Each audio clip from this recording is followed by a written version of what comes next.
A single dream is more powerful than 1,000 realities.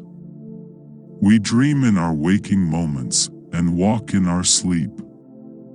Happiness is like a butterfly which, when pursued, is always beyond our grasp, but, if you will sit down quietly, may alight upon you. I cannot endure to waste anything so precious as autumnal sunshine by staying in the house. She could no longer borrow from the future to ease her present grief.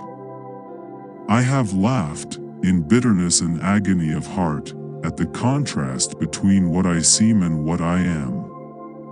Let men tremble to win the hand of woman, unless they win along with it the utmost passion of her heart. Every individual has a place to fill in the world and is important in some respect, whether he chooses to be so or not. There is something truer and more real than what we can see with the eyes and touch with the finger. Shall we never get rid of this past? It lies upon the present like a giant's dead body. Hold thy peace, dear little Pearl, whispered her mother. We must not always talk in the marketplace of what happens to us in the forest. There are many things in this world that a child must not ask about.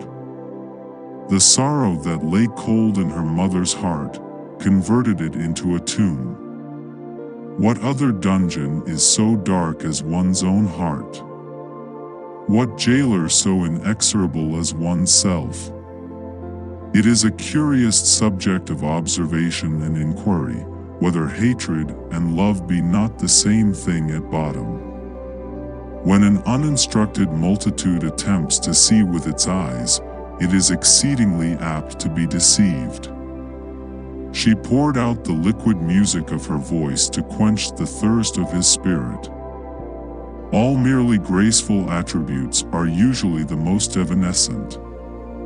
It is very queer, but not the less true, that people are generally quite as vain, or even more so, of their deficiencies than of their available gifts. The fiend in his own shape is less hideous than when he rages in the breast of men. No, my little Pearl. Thou must gather thine own sunshine. I have none to give thee. I find nothing so singular to life as that everything appears to lose its substance the instant one actually grapples with it.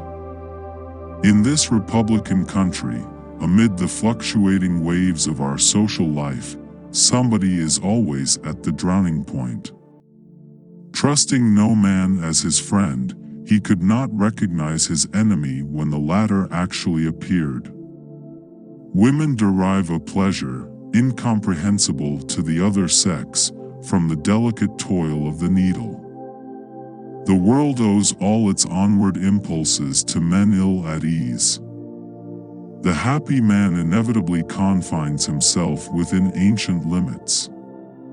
We sometimes congratulate ourselves at the moment of waking from a troubled dream. It may be so at the moment after death. Shall we not spend our immortal life together? Surely, we have ransomed one another with all this woe. To the untrue man, the whole universe is false, it is impalpable, it shrinks to nothing within his grasp. Life, within doors, has few pleasanter prospects than a neatly arranged and well-provisioned breakfast table. There is no good on earth, and sin is but a name. Come, devil, for to thee is this world given. All brave men love, for he only is brave who has affections to fight for, whether in the daily battle of life, or in physical contests.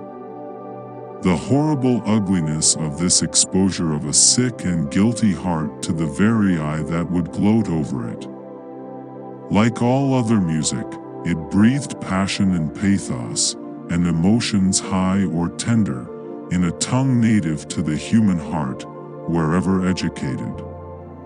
Few secrets can escape an investigator who has opportunity and license to undertake such a quest and skill to follow it up.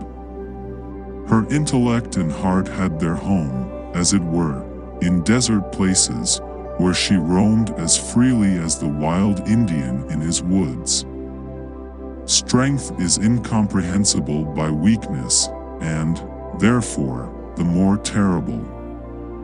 It is to the credit of human nature that, except where its selfishness is brought into play, it loves more readily than it hates. Let her cover the mark as she will, the pang of it will always be in her heart.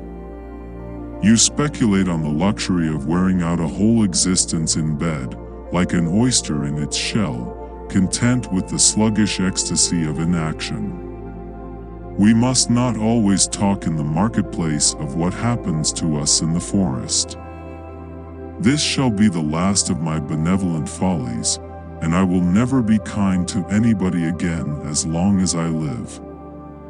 The Scarlet Letter was her passport into regions where other women dared not tread. It is the surest test of genuine love, that it brings back our early simplicity to the worldliest of us.